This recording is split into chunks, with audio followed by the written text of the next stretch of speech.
ইটালিতে আপনি কন্ট্যাক্টে যদি আপনি রেগুলার বেসিক কাজ করেন, এখানে আপনার চিকিৎসা ব্যবস্থাটা কি সেই ব্যাপারটা নিয়ে কথা বলবো। আসসালামু আলাইকুম রহমতুল্লাহ বরকাতু। তো আসলে আমি আমার কমিটমেন্ট ঠিক রাখতে পারি না। আমি বলছিলাম গত ভিডিওতে আমি রেগুলার হওয়ার চেষ্টা করি, কিন্তু আসলে সত্যি কথা বলতে কি ভাই, এক সপ্তাহ বাসায় ছিলাম। এক সপ্তাহ আপনার সিক লিভে ছিলাম। ডাক্তার আমাকে সাজেস্ট করছে আপনার বাসায় থাকার জন্য। চরম অসুস্থ ছিলাম ভাই, পেটের ব্যথা এখনো অসুস্থ। সেই অসুস্থতা নিয়ে আমি পাশাপাশি আমার জব চালাই যেতেছি। আসার পরে ভাই শরীরে আর কোনো এনার্জি থাকে না যে কোনো ভিডিও বা অ্যান্সার বা কিছু করবো বা মোবাইল টাচ করবো। শরীরে আপনার খুবই ক্লান্ত থাকে, সত্যি কথা যেটা। পাশাপাশি অসুস্থ, এই কারণে আমি আসলে কন্টিনিউ করতে পারতেছি না। তো যাই হোক, আমি গত যে ভিডিওটাতে আপনার আপলোড করছিলাম আমার চ্যানেলে, যারা আপনাকে আমি কমেন্টস করছেন যে ইটালিতে নাকি আপনার কোঠা বৃদ্ধি, এই ব্যাপারটা নিয়ে কথা বলছিলাম। তো সেই পারপাসে আপনার বেশ কিছু কমেন্টস আসছে। কথা বলার শুরুতে আমি সেই কমেন্টসগুলো অ্যান্সার দেওয়ার চেষ্টা করবো আজকে। তো আপনার শ্রীকিশোর ভাইয়া আপনি জিজ্ঞেস করছেন ভাই কেমন আছেন। জি আলহামদুলিল্লাহ ভালো আছি। পিসোদা শহরের স্পন্সরের ভিসার কি খবর জানাবেন প্লিজ। ভাই পিসোদা শহরের স্পন্সরের এই মুহূর্তে কোনো খবর নেই। সত্যি কথা বলতে কি, শুধু এই শহর না, কোন শহরে আপনি স্পন্সরের ওরকম আহামরি খবর নেই। একটা দুইটা তিনটা চারটা ওঠে, আপনি গণহারে উঠতেছে না। হয়তোবা আপনার আমি বলছিলাম যে আগামী এক দুই সপ্তাহ পর থেকে আপনি গণহারে বের হওয়ার একটা সম্ভাবনা আছে, আমরা আশা করছি। তো সে যেরকম আশা করছিলাম সেরকম গণহারে কোনো শহর থেকে বের হচ্ছে না। আর সত্যি কথা বলতে কি, আপনার স্পন্সর ডোমেস্টিক এই দুইটা কিন্তু বের হওয়ার হার খুবই কম থাকে সবসময়, আপনার এগ্রিকালচার এগেনস্টে বা সিজনাল এগেনস্টে। তো সেকেন্ড আপনার কমেন্টসে চলে যায় এসকে শাওন। ইনশাল্লাহ ভাই আপনি সুস্থ হয়ে যাবেন, আল্লাহ ভরসা ভাইয়া। হ্যাঁ, আপনার দোয়া করবেন, আপনার দোয়া আসলে সুস্থ হয়ে যাবেন ইনশাল্লাহ।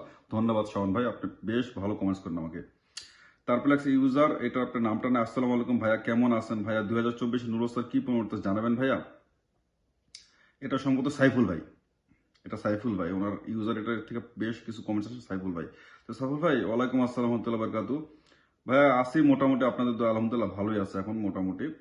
তো 2024 নুলস্তা কি প্রমোট করছে ভাই? সত্যি কথা বলতে সাইফুল ভাই, 2024 নুলস্তা যে পরিমাণ আমরা আশা করছিলাম, যে পরিমাণ জমা পড়ছিল, সবকিছু মিলে আপনার সেই পরিমাণ উঠতেছে না। আমরা যেরকম আশা করছি, এক্সপেক্ট করছিলাম যে প্রচুর নুলস্তা বের হবে, কিন্তু আপনার কি কারণে, জটিলতার কারণে হোক, যেভাবে হোক, আপনার গভর্নমেন্টের কি সিস্টেমের কারণে যেই হারে নুলস্তাটা বের হয়ে যায় 60 দিন পরে, সেই হারে কিন্তু বের হচ্ছে না।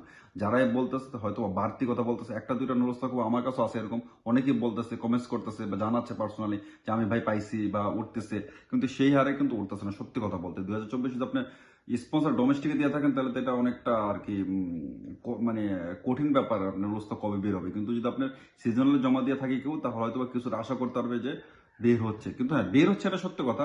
কোনো শহরে দুইটা চারটা পাঁচটা, সিজনাল নন সিজনাল সবকিছু মিলে, কিন্তু এটা কিন্তু আপনার আশা রাখিনি আমরা। যেরকম পরিমাণ জমা পড়ছে, যেরকম পরিমাণ কোঠা আছে, সেই অনুযায়ী কিন্তু উঠতেছে না নুলস্তা, সত্যি কথা বলতে। তারপরে চলে যায় আপনার মেহেদি মিরাজ। মেহেদি মিরাজ, আসসালামু আলাইকুম ভাই। আলহামদুলিল্লাহ, উকিল বলছে আমার ফাইলের মেসেজ আসছে, এরপরে ধাপ কি বলবেন প্লিজ। হ্যাঁ, এর আগে আমি একটা মেসেজ করছিল যে যদি ইটালিতে আপনার আপনার আবেদন জমা থাকে, সেই ক্ষেত্রে যদি আপনার প্রেফেক্টুরা থেকে কোনো রিকোয়ারমেন্ট দিয়ে যদি কোনো মেসেজ পাঠায় মালিকের কাছে, বা যদি আপনি স্পিডার দিয়ে উকিল সেন্ড করে থাকে আপনার আবেদনটা, তার কাছে একটা আপনার ইমেল আসে যে কি কি রিকোয়ারমেন্ট থাকে। ওনার হয়তো বা আসছে যে মেসেজ আসছে, কিন্তু কি চাইছে বা কি চাইছে সেটা সে বলে না এখানে। যে শুধু বলছে যে উকিলে বলছে যে আপনার মেসেজ আসছে, ফাইলের মেসেজ আসছে, কিন্তু কি মেসেজ সেটা আপনি বলেন না। কিন্তু যদি আপনার পজিটিভ মেসেজ আসা থাকে যে আপনার আপনার নুল্লস্তাটা প্রায় আপনার কাজ সম্পূর্ণ বা আপনাকে দিয়ে দেওয়ার হস্তান্তর করার সময় চলে আসছে, সেই ক্ষেত্রে আপনার কোনো সেকেন্ড আর কোনো ধাপ নেই। আপনার বাংলাদেশ থেকে কোনো ধাপই আপনার নাই। এই একমাত্র ধাপ আপনার, এটা উকিলের কোনো ধাপ নাই। উকিলের কাছে মেসেজ আসবে যে তোর নুলস্তার যে কাগজগুলো বাকি ছিল সেটা দেওয়া হয়েছে, দেওয়ার প্রতি অপেক্ষা করো। অপেক্ষা করার পরে আপনার ওরা আবার যাচাই বাছাই করার পরে আপনাকে ফাইনালি ওরা উকিলের মাধ্যমে জানাবে যে তোমার নুলস্তারা এসে এই ডেটে উঠায় নেওয়া যাও। এটা আপনার সেকেন্ড ধাপ, এছাড়া কোনো ধাপ নেই, আপনার কিছু করার নেই। আর একটা ইউজার, ওইটাও সম্ভবত সাইফুল ভাই। আসসালামু আলাইকুম ভাই কেমন আছেন আপনি। ভাই আমি নাপোলিতে 18 মার্চ, না এটা সম্ভবত, না এটা সাইফুল ভাই না, এটা নামটা দেখি না জেড দিয়ে। যাই হোক, ওটা হয়তো ভিতরে ঢুকলে আমি নামটা পাইতাম। সরি ভাই, নামটা আসলে উচ্চারণ করতে পারতেছেন, আর ভিতরে ঢুকতে হবে তাহলে কমেন্টসের ভিতর থেকে। আসসালামু আলাইকুম ভাইয়া কেমন আছেন আপনি। ভাই আমি নাপোলিতে 18 মার্চ স্পন্সর 9টা 3 মিনিট 28 সেকেন্ডে মিনিটে কাগজ জমা হয়েছে। আমি হলো আশা করতে পারি ইনশাল্লাহ। প্লিজ কোনো মন্তব্য দিয়ে আশা করি, কোনো মন্তব্য দিবেন আশা করি। 9টা 3 মিনিট 28 সেকেন্ডে যদি আপনার স্পন্সর জমা হয়ে থাকে, সেক্ষেত্রে আপনি অনেকটা আশাবাদী যে আপনার স্পন্সর আবেদনের সময়টা খুবই চমৎকারী সময়টা। সেই সময় অনুযায়ী আপনার স্পন্সরের কাগজটা বের হতে পারে। কিন্তু স্পন্সর তো সবসময় এটা আপনার লেন্থি প্রসেস, এটা নিয়ে আসলে আপনি যদি হুটার চান যে আপনি স্পন্সরের কাগজটা নুরস্তার বেরোতে সেটা আপনি ভুল করবেন, এটার জন্য একটা সময় পে করতে হবে। তো এই কমেন্টসগুলো ছিল, এই কমেন্টসগুলো আমি অ্যান্সার দেওয়ার চেষ্টা করছি, আমি অনেক লেট হয়ে গেছে দিতে।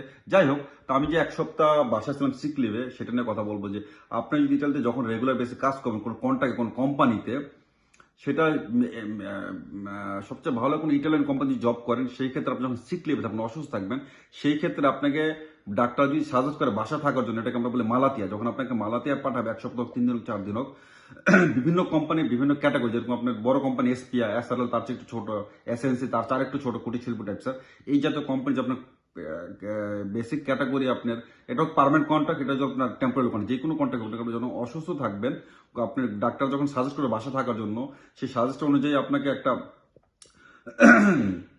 গভর্নমেন্টের একটা পিন নাম্বার দেবে, সেই পিন নাম্বারটা চলে যাবে আপনার স্বাস্থ্য খাতে, একটা চলে যাবে আপনার কাছে, এবং একটা চলে যাবে আপনি যেই কোম্পানি জব করেন সেই কোম্পানির কাছে।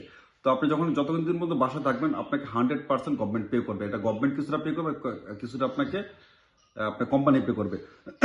কেন আপনাকে গভর্নমেন্ট পে করবে? আপনি কারণ কি জানেন? আপনি ইটালিতে যখন কাজ করেন, আমরা বলি বুস্তা বাগা, স্যালারি শিটে আপনার প্রতি মাসে যদি আপনি 1000 এর বেতন পান, তাহলে আপনার প্রায় 200 এর উপরে আপনার ট্যাক্স আপনি পে করেন। সেই ট্যাক্সের উপর ভিত্তি করে আপনাকে এই সুবিধাগুলো দিয়ে থাকে। যখন তখন পুলিশ ডাকা, যখন তখন আপনার অ্যাম্বুলেন্স কল করা, যখন তখন আপনার হাসপাতালে গেলে মিনিমাম একটা চার্জ দিয়ে, বা বাসা থাকলে আপনি অসুস্থ ডাক্তারের কাছে গেলে, আপনার প্রতিটা মানুষ ইটালিতে কিন্তু একজন পার্সোনাল ডাক্তার আছে। এটা আপনার যতবার যাবেন ততবারই আপনি ফ্রি। এখানে কোনো আপনার ডাক্তার থেকে কিন্তু টাকা লাগে না। প্রতিটা মানুষ ইটালিতে আসার পর ডকুমেন্ট হওয়ার পর একটা পার্সোনাল ডাক্তার দেয়। সেই ডাক্তার আপনি চিকিৎসা ফ্রি পাবেন। আপনি ট্যাক্সটা পে করার কারণে আপনি মান্থলি আপনি চিকিৎসা, হাসপাতাল যত রকম যা আছে, বড় ধরনের যত অসুস্থ সবকিছু আপনি ফ্রি চিকিৎসা পাবেন। তো আজকে এখান থেকে ভালো থাকবেন। আল্লাহ হাফেজ। চাও চাও।